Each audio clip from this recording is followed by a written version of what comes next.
Tonight's scary stories feature 4 Let's Never Meet true horror stories from Reddit. I hope you all enjoy, and make sure to lock the door and draw the blinds. You never know who might be watching and waiting. Let's begin. Number 1. This happened a year ago. Me and a bunch of my friends decided to meet up, as we rarely did. We got into my friend, who we'll call Bill's, back garden and set up a tent. After we had finished, we went to the park that's next to his home. While there, they decided to use cannabis to pass the time. We were there until it got dark, getting very philosophical about cats and bread. When we got back, we decided we needed to sleep. About 4 hours had passed and I was woken up to find everyone was gone from inside the tent. This wasn't that weird because my friends often wander at night, but I could hear crying. At this point I was pretty scared. I didn't know who it was or where it was coming from. I foolishly called out asking if this person was okay. Out of nowhere I heard a zipping sound coming from behind me. I turned to see everyone in one compartment, and they were trying to get me to come in because they heard the sound too. Being the badass I am, I think, hey, let's go and possibly get myself killed. As I thought this, I was walking outside to see my best friend crying and rocking back and forth. Bear in mind that this guy is 6'4" and has never once shed a single tear. He sees me and begins to cry some more, saying that they will mutilate me, like they will him. I'm practically shitting myself because A, I'm a fucking pussy when it comes to being outside in the dark. B, my best friend was saying I would die almost. He then wants me to go on a walk with him. I stupidly say yes. We went through the forest nearby as this calms him. He told me how he had seen 2 people gut everyone in the tent when he awoke. I didn't believe this, of course, but I nodded along. After about 10 minutes of him shitting his pants, we were headed back. But we saw a shadow behind a tree watching us. My friend hadn't seen him, but when he saw my face go from fine to fucking nope, he had realized what was happening. The figure began to chase us down, gaining quickly. We ran as fast as we can, jumping straight over Bill's fence.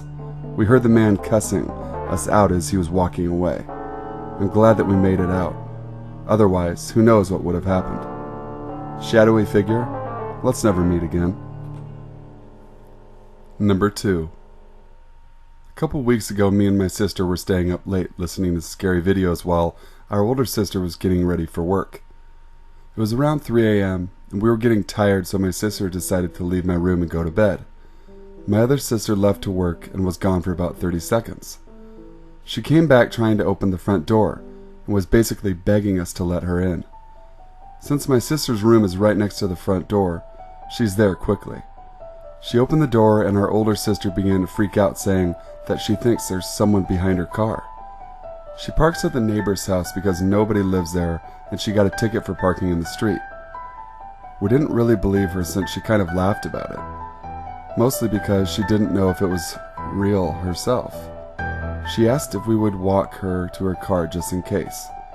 Thankfully, my sister was smart enough to actually wait it out and see if there was someone there. And sure enough, there was. A man that seemed to have a buzz cut peeked his head over and looked straight at us, not moving, saying anything, or running away because we saw him. He watched us. We freaked out and ran in the house and got my mom. She came out with her gun, grabbed a flashlight, and ran outside with my sisters to see who was messing with us. Nobody was there. Suddenly, down the street, my sister saw what looked like a man that was at least 6'9" standing under the streetlight. My mom flashed the light on him, and it didn't even faze him. The man began to walk away and entered the park that becomes extremely dark at night. He was gone. Thankfully, my mom was smart enough not to follow him. My mom and sister said they couldn't see his face, and he was all in black. What freaks us out even more is that if my sister didn't actually stop to check things out, something bad could have happened to her and we would have never known. Plus the fact that he wasn't spooked, that someone actually saw him and was waiting for us to walk to her car. All I have to say is, the man behind the car, let's never meet. Number 3. So this happened about a month ago and is still continuing today. So there's this game me and my younger sister made up called hide and seek in the dark. This one game felt off. So the game started off with my sister's friend being it. How you play is easy. It has to be dark outside. All of the lights in the room are off and the door is shut.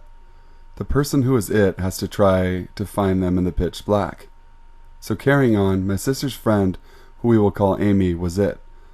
And after 60 seconds, we heard the door unlock and open. Now this was a bit off because 1, you can't unlock the door without some sort of thin object, which we didn't have upstairs. And 2, she didn't have any money on her at any point in the day. So back to the door unlocking. When it opened slowly and eerily creaked, and a tall figure walked in.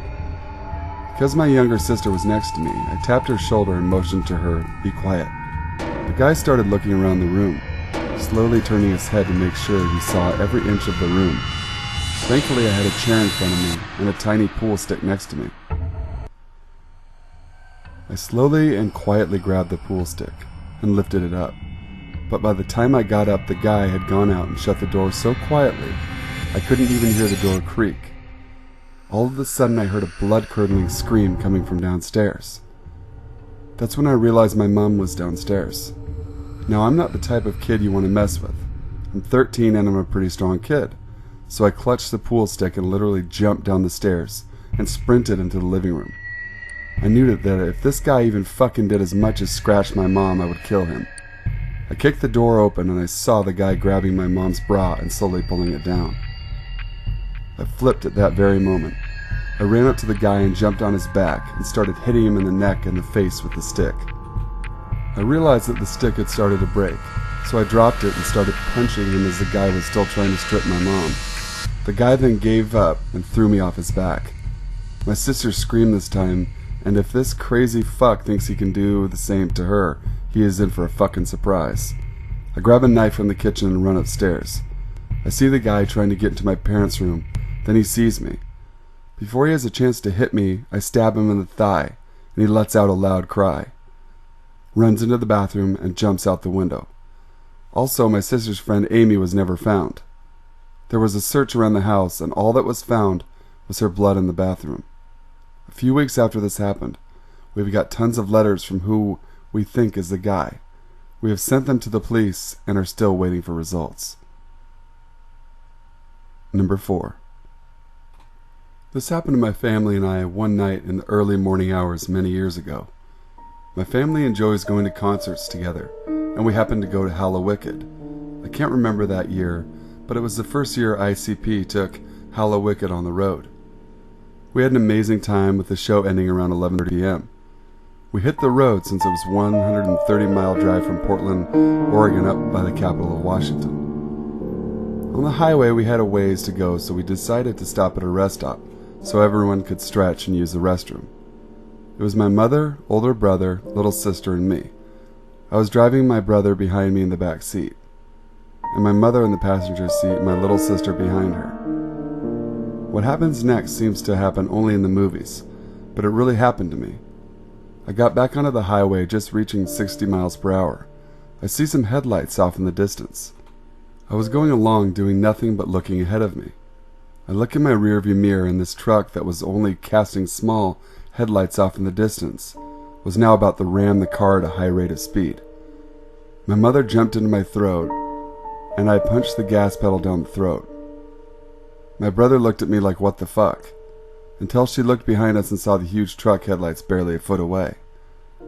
I switched lanes thinking maybe he would move past me. He did not. He stayed right behind me and switched lanes with me. I switched lanes a few times. I refused to slow down, fearing the truck would ram us and kill my siblings. The Hyundai was forced up to 110 miles per hour, and the highway was dead empty. I was screaming to my mother that we needed to call the cops, let someone know we were speeding down the highway in a high-speed chase. But my phone died in my mother's hands, and her phone was in her purse in the truck. All has gone wrong. I'm hoping something will come and cops will see us and stop us. I have no clue how far we have gone speeding, but I finally see some taillights.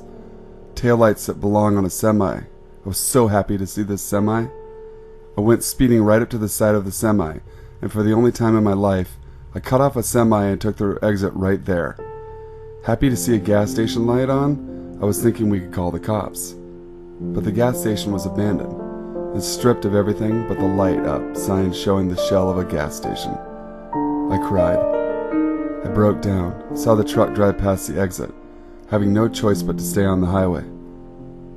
It took an hour to calm down, and many therapy sessions just to help with the anxiety he caused that night. To the man angry at the world in the white company truck, looking to run people off the highway for no reason, let's never meet on the road again. Thanks for listening, guys. This is a Sinful Savant. Make sure to like, comment, subscribe, and share this video.